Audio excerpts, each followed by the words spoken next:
नमस्कार दोस्तों, बहुत बहुत स्वागत है आपका हमारे चैनल में सागर एक लहर में। दोस्तों, हमारे साथ सागर जी जुड़े हुए हैं जो कि एक बहुत बड़े एडवोकेट हैं। एडवोकेट होने के साथ साथ वो एक बहुत अच्छे समाज सेवी हैं। बहुत सारे ऐसे कार्य करते रहते हैं बीच बीच में। और आज हम उनसे बात करेंगे जो प्राइवेट कॉलेज, स्कूल और जो इंस्टीट्यूट हैं उनकी मनमानियों पर। सर, क्या कहना चाहेंगे? आजकल के जो प्राइवेट स्कूल और कॉलेज अपनी मनमानी करते हैं, इतनी ज़्यादा फीस बढ़ा रखे हैं। बिल्कुल। एक्चुअली में क्या है, ये देखा गया है कि जो भी लोग कॉम्पिटिशन एग्ज़ाम दे रहे हैं, आजकल एडमिशन्स हो रहे हैं रैंकिंग बेस पे। जी।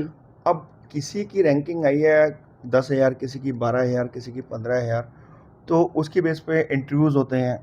मनमानियाँ इसलिए हो रही हैं कि बच्चे हैं ज़्यादा, स्टूडेंट्स हैं ज़्यादा, स्कूल्स, कॉलेजेस कम, और हर माँ-बाप चाहता है कि मेरा बच्चा अच्छे से अच्छे स्कूल में पढ़े। तो जब वो वहाँ फॉर्म भरते हैं, तो उसके ऊपर क्या होता है कि करप्शन चालू हो जाता है। वही कि अगर आपकी रैंकिंग 10,000 है जी। या 20,000 है, चले तो गए 10,000 तक, लेकिन अंडर टेबल, अंडर फॉर्म करवा के एडमिशन ले लेते हैं। अच्छा, उनकी मनमानियाँ फिर बढ़ेंगी बढ़ेंगी। जब मेरे स्कूल में या मेरे कॉलेज के अंदर, प्राइवेट्स के अंदर 1000 बच्चे चाहिए मुझे, लेकिन मेरे पास क्वांटिटी आ जाए ज़्यादा, कि मेरे पास लग गया जी मेरे 1500 बच्चे आ गए, तो फिर मेरी मनमानी तो बढ़ेंगी ना। जी। फिर तो हमारी इकोनॉमी वाला हिसाब किताब हो गया, इकोनॉमिक्स वाला, डिमांड एंड सप्लाई। अब जहाँ आपकी डिमांड कम होगी, वहाँ सप्लाई कम जाएगी। अब जहाँ आपकी सप्लाई ज़्यादा होगी, डिमांड ज़्यादा होगी, तो वहाँ सप्लाई ज़्यादा जाएगी। बिल्कुल, अब जब बिल्कुल। सप्लाई ज़्यादा जाएगी, डिमांड ज़्यादा होगी, तो फिर प्राइस तो इफेक्ट करेंगे। अब प्राइस जब दो देखेंगे कि भाई यहाँ 1000 बच्चे स्टूडेंट्स चाहिए इस कॉलेज के अंदर या स्कूल के अंदर, और यहाँ बच्चों के फॉर्म आ गए 1500, तो फिर उनकी अननेसेसरी डिमांड निकलेगी। अब भाई 2 लाख की भी हो सकती है, 5 लाख की भी हो सकती है, या 6 लाख की भी हो सकती है। उस हिसाब से वो तो अपना उस हिसाब से वो अपना इंक्रीज कर देते अपना हैं। रेशो बढ़ाते हैं, हुँ। अपनी पॉपुलैरिटी बढ़ाते हैं। फिर वो कहते हैं मैंने स्कूल खोला है, कॉलेज खोला है, मेरे को उसका एक बिजनेस कर रहा हूँ, उसमें उसका रेवेन्यू भी तो चाहिए। मैं फिर भैया डोनेशन के नाम पे पैसे मांगूंगा, अंडर टेबल एडमिशन के नाम पे मांगूंगा, फिर मैं कैंपस के नाम पे मांगूंगा, या फिर मैं एजुकेशन के नाम पे मांगूंगा, फिर मैं बुक्स के नाम पे बोलूँगा कि ये मेरे बुक्स यहाँ से लेनी चाहिए, फिर उसके बुक्स के नाम पे जाएगा।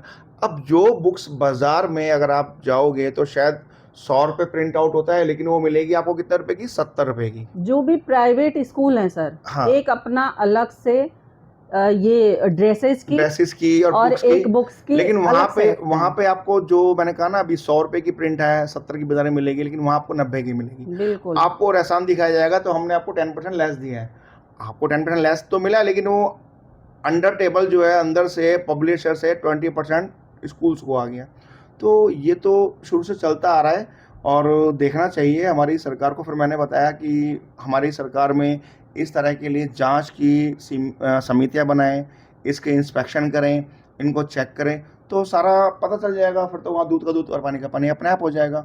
तो मेरी सरकार से गुजारिश रहेगी, स्कूलों में, विश्वविद्यालयों में जाके इसका निष्पक्ष जांच कराई जाए, ताकि आपको पता चले कि कितनी लूटपाट हो रही है, और जो गरीब मध्यम वर्गीय लोग हैं वो किस तरह से आसानी है इसको झेल रहे हैं, जी। इस प्रॉब्लम को झेल रहे हैं। क्योंकि उनके माँ बाप की सैलरी जितनी है, वो पता लगता है बच्चों की फीस में, बच्चों की कोचिंग में और कपड़ों में, खाने पीने में ख़त्म हो जाती है। सेविंग कुछ कर नहीं पाते। अब जब सेविंग नहीं कर पाते, तो अपने बच्चों के लिए कुछ भविष्य सोचते हैं, तो उनका भविष्य नहीं बना पाते। ये बड़ी प्रॉब्लम है इस चीज़ के सर, लिए। राजस्थान कोटा में जो अभी बच्चे जैसे मान लीजिए जेई नीट या कुछ भी तैयारी कर रहे जी, हैं, तो एक तरह का एक बिजनेस हो गया है। बिल्कुल, बिल्कुल। आपको हर दूसरे कदम पे एक इंस्टीट्यूट मिलेगा। मैंने अभी आपको और बताया इस मेंटली बच्चों पे इतना प्रेशर होता है कि कुछ बच्चे सर सुसाइड कर लेते हैं। हुँ। इस पर क्या कहना चाहेंगे? माँ बाप का बहुत प्रेशर होता है बच्चों पर। माँ बाप का प्रेशर इसलिए होता है कि वो जब समाज में देखते हैं कि मेरा बच्चा क्या बनेगा, अच्छा पड़ोसी का बच्चा तो इंजीनियर बन रहा है, या मेरे रिलेशन में उसका बच्चा मतलब ये बन रहा है, वो बन रहा है, और मेरा बच्चा कुछ बन नहीं रहा, तो क्या करते हैं वो माँ बाप अपने बच्चों को बोलते हैं, और बच्चे टेंशन में आ जाते हैं। ठीक है, जो कि नहीं आना चाहिए। मैं उन माँ बाप से एक हाथ जोड़ के विनती रिक्वेस्ट करूँगा, गुजारिश करूँगा कि अपने बच्चों पे कोई मेंटली प्रेशर ना दें, उनको खुला छोड़ दें कि जो बनना है बेटा बनो। उनको हर चीज़ दिखाओ, हर चीज़ बताओ कि देखो, आपको अगर आप डॉक्टर बनते हो तो आपका ये क्राइटेरिया है, जी। और आप वो इंजीनियर बनते हो तो आपका ये क्राइटेरिया है, आप एक एक्टर बनते हो तो ये क्राइटेरिया है, आप एक राजनीतिक में आते हो तो आपका ये क्राइटेरिया है, एक आईपीएस आईएएस बनते हो तो आपका ये क्राइटेरिया है। तो मैं हर माँ बाप से बोलूँगा उनको अपना क्राइटेरिया दिखाओ, बताओ, किसी कला क्षेत्र में आना है तो ये क्राइटेरिया है। क्योंकि बच्चों का टैलेंट तो सर दिख जाता है, फिर भी ज़बरदस्ती माँ बाप थोप देते हैं तुम्हें इंजीनियर नहीं, बनना है, उस तुम्हें डॉक्टर बनना है। उस चीज़ से मैं अभी भी दोबारा माफ़ी माँगूँगा कि उन माँ-बाप से, उनको रिक्वेस्ट करूँगा, विनती करूँगा कि अपने बच्चों को इस तरह से मेंटली डिस्टर्ब ना करें। जो उनका बनना है, जो उनकी सोच है, वो बने और उनका मार्गदर्शन करें ताकि बच्चे हताहत ना होके, मेंटली डिस्टर्ब ना होके सोसाइटी के बारे में सोचे भी ना। क्योंकि कुछ लोग क्या होता है मेंटली डिस्टर्ब आ जाता है, डिप्रेशन में आ जाते हैं, वो क्या कर लेते हैं अपने कमरे में बंद हो जाते हैं और फिर या पढ़ते रहेंगे या फिर मतलब गलत संगत में पड़ जाएँगे। तो इस तरह से ये चीज़ें नहीं होनी चाहिए। सर इंस्टीट्यूट वालों के लिए कुछ कहना चाहेंगे? वो एक तरह का ये जो पढ़ाई का बिज़नेस बना माहौल लिया, है, पढ़ाई का बिज़नेस माहौल। बना लिया हुँ। है स्टडी को, एजुकेशन को, उनके लिए क्या कहना चाहेंगे? जो कोटा एक मान के चलिए मेन फोकस कोटा राजस्थान है। मेन फोकस आपका कोटा राजस्थान, तो मैं उनको ये बोलूँगा उन इंस्टीट्यूटों को कि आप मेरिट बेस पे, अच्छी बात है आप ले रहे हो, मेरिट बेस पे लेना भी चाहिए क्योंकि उनकी भी एक प्रॉब्लम है, उनकी भी एक सीमित दायरा है कि हमारे पास स्टूडेंट हैं 2000 जी। फॉर एग्ज़ाम्पल मैं आपको बता रहा हूँ और मेरे पास सीट्स हैं 1000, तो मैं अपने कॉलेज या अपने इंस्टीट्यूट को अननेसेसरी तो भरूँगा नहीं। तो उसके अकॉर्डिंग क्या करते हो, मेरिट लिस्ट के अकॉर्डिंग वो अपने पास एडमिशन्स लेते हैं। लेकिन इसके लिए मैं सिर्फ भारत सरकार से ही गुजारिश करूंगा या राजस्थान स्टेट गवर्नमेंट से बोलूंगा कि वहाँ पे स्कूल्स कॉलेज और खोले जाए ताकि जो बच्चों की भरमार आ रही है, हर बच्चा एजुकेटेड हो, हर बच्चा पढ़े, हर बच्चे के पास एजुकेशन हो ताकि वो भी कंपटीशन एग्जाम लड़े और मतलब एग्जाम्स दे और उसको फाइट करे, अच्छे से मार्क्स लेके आए और अच्छा सा क्वालिफाइड हो। कोई भी पेरेंट देख लीजिए सर, एक चीज़ और नोटिस किया गया अभी हमारे समाज की ये दुर्दशा है कि पड़ोस का बच्चा अगर इंजीनियर बन गया तो माँ बाप अपने बच्चे पर इतना प्रेशर बना प्रेशर कर देते हैं हाँ। कि तुमको भी इंजीनियर और डॉक्टर ही बनना है। नहीं, ये सेल्फ ईगो खो दें। हर माँ बाप से मैं अगेन अगेन अगेन रिक्वेस्ट गुजारिश करूँगा कि अपने ये दिमाग से निकाल दें कि उसका बच्चा क्या है और मेरा बच्चा क्या है। हो सकता है उसके बच्चे में जो स्ट्रेंथ है, आपके बच्चे में उससे ज़्यादा स्ट्रेंथ हो। बिल्कुल। आप एक चीज़ क्यों देख रहे हो सकता है कि भाई अब मैं आपको बोलता हूँ कि उन्होंने बोला कि मेरा बच्चा डॉक्टर इंजीनियर नहीं बना, ठीक है, कोई बात नहीं, नहीं बना, पड़ोसी का बच्चा बन गया। अरे मेरा बच्चा बिजनेसमैन निकल गया। आपको ये समझाओ कि उसका देखो बच्चा बिजनेसमैन है, उनको सैलरी मिलती है 1 लाख रुपए, लेकिन मेरा बच्चा बिजनेसमैन है तो मेरा बच्चा 2 लाख रुपए महीना कमाता है। उसकी स्ट्रेंथ पावर कुछ और भी है। देखो, हर बंदे में हर चीज़ नहीं मिल जाती। अगर हर बंदे में हर चीज़ मिली होती तो मैं दोबारा एक बात बोलूँगा, बहुत अच्छी बात, कि द्रौपदी को 5 नए पति नहीं मिलते हैं। जी। उसको क्योंकि उसने एक धारणा थी कि मुझे एक धर्मार्थ बंदा भी चाहिए, एक बॉडी से अच्छा बंदा, एक वो भीम की तरह वो भी चाहिए और सौंदर्य में नकुल सहदेव भी चाहिए, एक धनुर्धर भी चाहिए, ठीक है, एक समझदार भी चाहिए। तो ये चीज़ें नहीं मिल पाएंगी अगर आप ये चीज़ हर सोचो। बच्चे का सर अलग अलग टैलेंट होता है और बिल्कुल। हर बच्चा अलग टैलेंट लेकर पैदा होता है और कुछ ना कुछ करता है।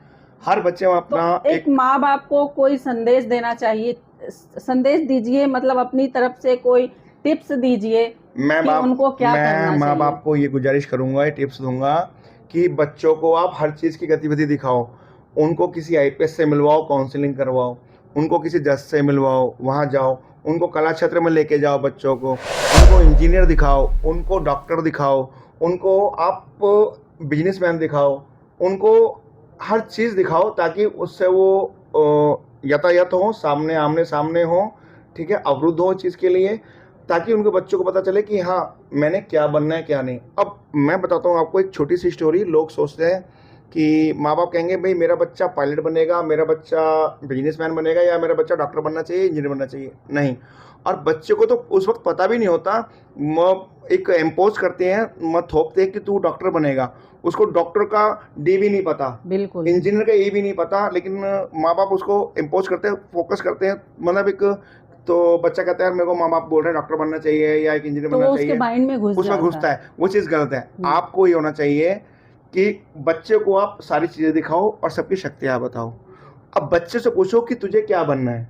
अब बच्चे के माइंड में ये आएगा कि हाँ मैं जो हूँ ना, I am perfect for this, मैं इसके लिए काबिल हूँ और मुझे ये बनना है, मुझे वकील बनना है, मुझे डॉक्टर बनना है या मुझे बनना, क्योंकि माँ बाप ने सबका पेशा दिखाया, सबका प्रोफेशन दिखाया, सबकी शक्तियाँ बताई, सबकी ताकत दिखाई, उससे बच्चों में रुचि आएगी मुझे क्या बनना है। जी। उसको कोई बच्चे को कोई उसको इम्पोज मत करो, उसको मत बताओ कि तुझे क्या बनना है। तो हर माँ बाप से मैं रिक्वेस्ट करूँगा, आप सबसे मिलवाओ अपने बच्चों को, डॉक्टर से, वकील से, जज से, पुलिस से, आईएएस से, आईपीएस से, बिजनेसमैन से, ठीक है। लेकिन कभी भी उस बच्चे पे कोई चीज़ इम्पोज मत करो, ताकि वो बच्चा उसकी शक्तियाँ समझ ले कि ये इस बनने पे मेरे को ये चीज़ मिलेगा, ये चीज़ बनने पे मेरे को ये चीज़ पता चलेगी। उसका फिर माइंड की गतिविधि जहाँ जाएगी उसको वहाँ बनने दो, वो ये अपने गुजारिश आप करूँगा। टैलेंट वो बाहर अपना आएगा। उसका टैलेंट खुद जी। उसके सामने आएगा जी। कि मैंने क्या बनना है। सर, एक लास्ट क्वेश्चन, आप सरकार से क्या गुजारिश करना चाहेंगे, कुछ ऐसा एडवाइस देना चाहेंगे जो कोचिंग सेंटरों की मनमानी को रोक सकती है? हाँ, मैं सरकार से एक विनती करना चाहूँगा, हर पैरामीटर के निरीक्षण करके, हर इंस्टीट्यूट के निरीक्षण करके, हर आपका कॉलेज के निरीक्षण करके उनकी एक फ़ीस एक निर्धारित की जाए, ताकि फ़ीस के लिए एक मनमानी ना हो कि किसी कॉलेज में आपकी 1.5 लाख की फ़ीस है, किसी में आप 5 लाख की फ़ीस है, किसी में 2 लाख की फ़ीस है। एक निर्धारित सीमा लागू कर देनी चाहिए, ताकि उससे एक माँ बाप पे बेफालतू का प्रेशर ना बने कि मुझे इतनी फ़ीस भरनी है। वो फिर माँ बाप वो भी शायद कुछ गलत काम करें अपने बच्चों को पढ़ाने के लिए। मैंने देखा है कि कुछ लोग अपने बच्चों के भविष्य पालने के लिए माँ बाप गलत हो जाते हैं। तो मैं उन माँ बाप से भी रिक्वेस्ट करूँगा, विनती करूँगा, बच्चों का भविष्य बच्चों तक सीमित रखें और उनको समझाएं, बताएं, लेकिन खुद भी गलत ना हो उस चीज़ के लिए, और बच्चों को भी सुधारें और बच्चे अच्छे से अच्छा ज्ञान प्राप्त करें। सर, इस चीज़ में देखा गया है कि जो भावी बच्चे होते हैं, जो टैलेंटेड होते हैं, फीस के चक्कर में वो पीछे छोड़ जाते उनकी हैं। जो भावनाएं होती हैं वो दब जाती हैं और कहीं ना कहीं वो पिस के रह जाते हैं। शुक्रिया सर, हमसे बात करने के लिए बहुत बहुत धन्यवाद। दोस्तों, देखा आपने किस तरह से सागर जी ने बताया कि हमें क्या करना चाहिए। इन जो प्राइवेट कॉलेज और प्राइवेट कोचिंग सेंटर होते हैं, बहुत ज़्यादा मनमानी करते हैं, इस चक्कर में बच्चे सुसाइड भी कर लेते हैं। माँ बाप का इतना प्रेशर होता है उन पे कि उनको समझ नहीं आता कि मैं करूँ तो क्या करूँ, और इस चक्कर में उनका काफ़ी नुकसान हो जाता है। तो मैं सरकार से भी यही उम्मीद करना चाहूँगी कि कुछ नया ऐसा स्कीम निकालें ताकि इन बच्चों पे प्रेशर ना बने। और दोस्तों, हमारा चैनल अगर आपको पसंद आता है तो इसे लाइक, सब्सक्राइब और कमेंट करके बताइए कि कैसा लगता है। Thank you.